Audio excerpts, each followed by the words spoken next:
Welcome to Business Spotlight. I'm Rob Andrew, and today I'm delighted to be joined by Harvey Banner from Morph Bricks. Good afternoon, Harvey. Hello, Rob. Thank you for joining us today. Let's start with if you could tell us a little bit about yourself and your business, Harvey.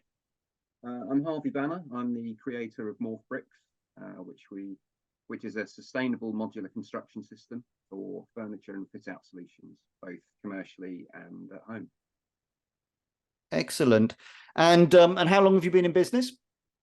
We started developing the product in 2019, and then we launched the company in 21 and launched the product at Clerkenwell Design Week in 2022. Wow, so really early stages then. Yes, yeah, definitely. But you've obviously been around for business a lot longer. Is that correct? Yeah, I've had my own business in the contract furniture industry for nearly 30 years. I'm acting as a dealer and furniture consultant, all types of commercial furniture.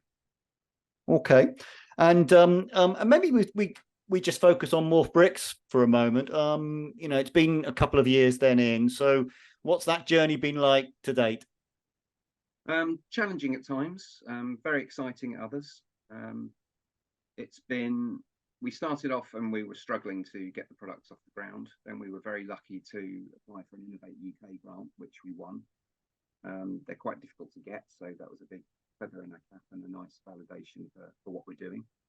And then really it's been taking things through from there and trying to get the product fine-tuned and then out onto the market.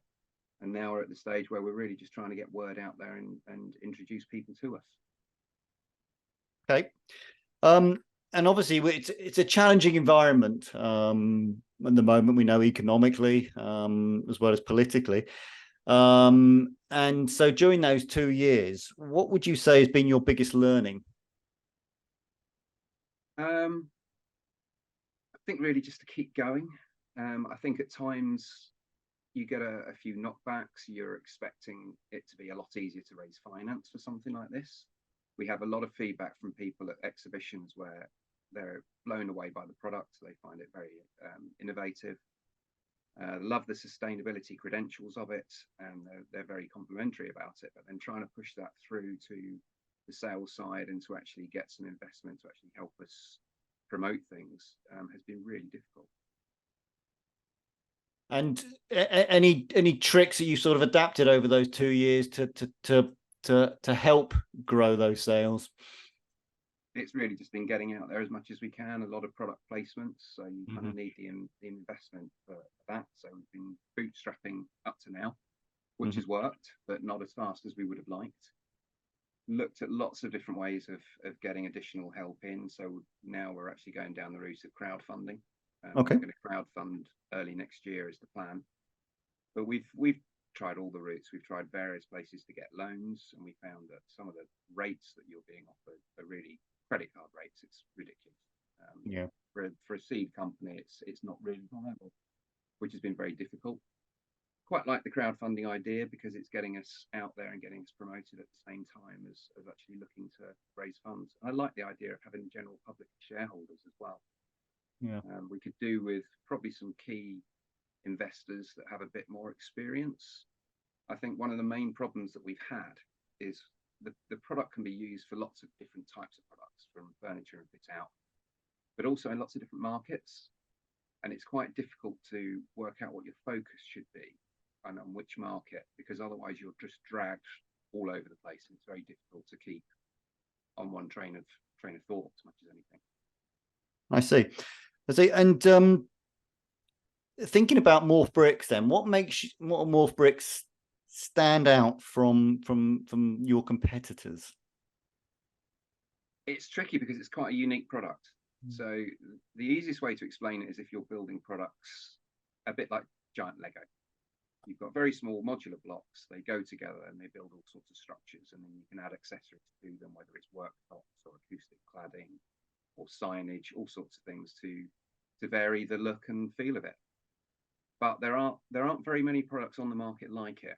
I think the closest to us is probably Everblock, which is literally a giant Lego block. And they're very successful, particularly in the States. Other than that, there aren't really any other products that do that can be repurposed once they've finished their end of life and whatever you're using, or they can be made into something else. So it's trying to find that market where people understand that and are prepared to try it.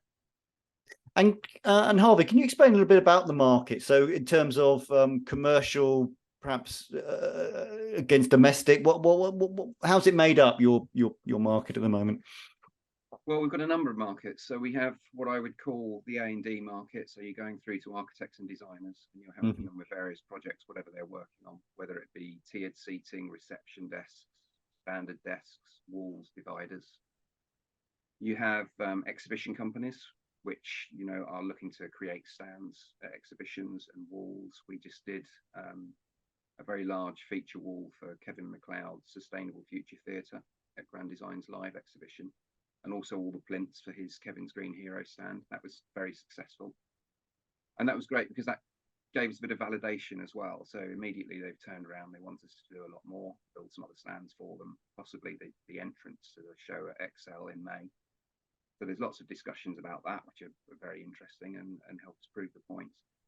And then you get into things like, well, there's a big rental market there, which we can't really explore at the moment because we don't have the logistical background for it.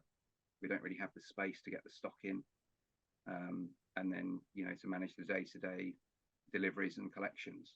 But that's one for the future. Yeah. Then you have schools and universities. There's a big market there.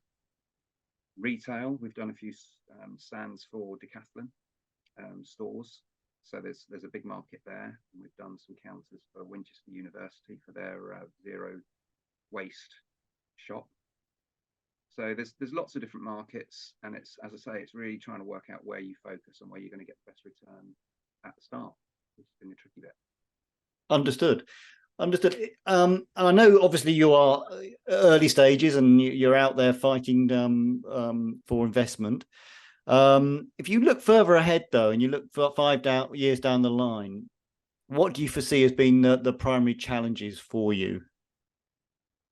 Hopefully at that point we're looking at how to export, and we have kind of planned for this. And although it's a complex product and it can be used for many things, it's actually a very simple product in its manufacture. So we've got a few molds, and our plan then would be that we would actually be able to get people to manufacture under license in different countries, so that we're reducing that sort of freight cost and the impact it has on the environment and things like that. But then that'll be the challenge then, is actually meeting the companies that will be right in each area or country, and how to expand that. And that will be a little bit outside our comfort zone by the time we get there. But it's a very fast learning curve, so we might have nailed it by then. Absolutely, and quite clearly, listening to you, sustainability is clearly front and center in everything that Morph Bricks does, and that's only going to gather pace, surely, in the years ahead. It will, but it's sometimes it can be a little bit frustrating as to how quickly companies are prepared to adopt it. So there's lots of talk, there's lots of discussions about how we need a product like this.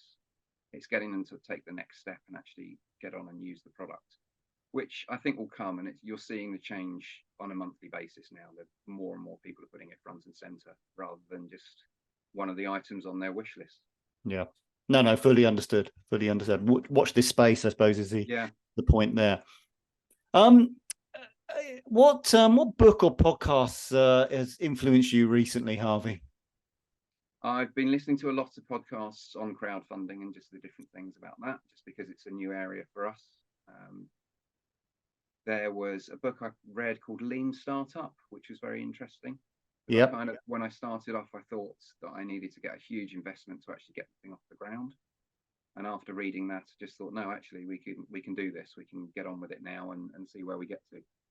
And that was 2019. So we've obviously got fairly far.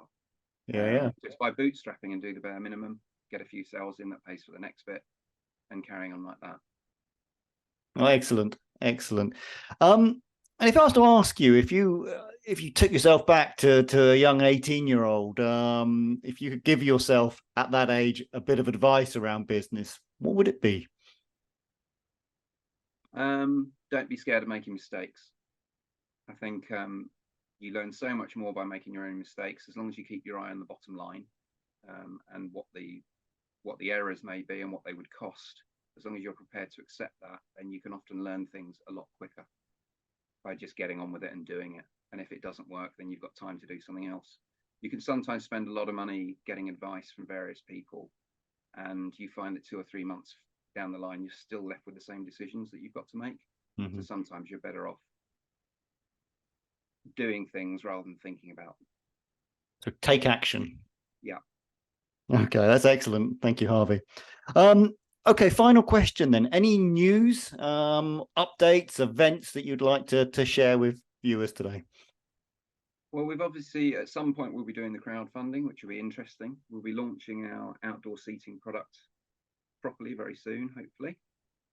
We've also got a big product called Morph, which is where we build larger blocks from the smaller blocks, enabling very quick transformations from sort of tiered seating into cafe areas and walls and things like that. We've got Grand Designs Live next May, which is going to be a very long exhibition. I think it's about 9 days, and we should be doing a lot more then. And we've also got Clerkenwell Design Week next May, so it'll be a busy period. We're kind of thinking we may actually do the crowdfunding campaign at that time, because we'll be out there talking to a lot of people. Makes good sense. Yeah, absolutely. And Harvey, for anybody who would like to get in contact with you, how best to reach you? Just to email me, harveyb@morphbricks.com. We're always very approachable and happy to discuss any questions or projects that people are looking at, or even if they just want to know more about the product. We're always here, always happy to answer. Excellent. Well, Harvey, thank you very much for your time and your sharings this afternoon. It's much appreciated, and I wish you all the success in the future as you continue to grow. Appreciate it. All the best.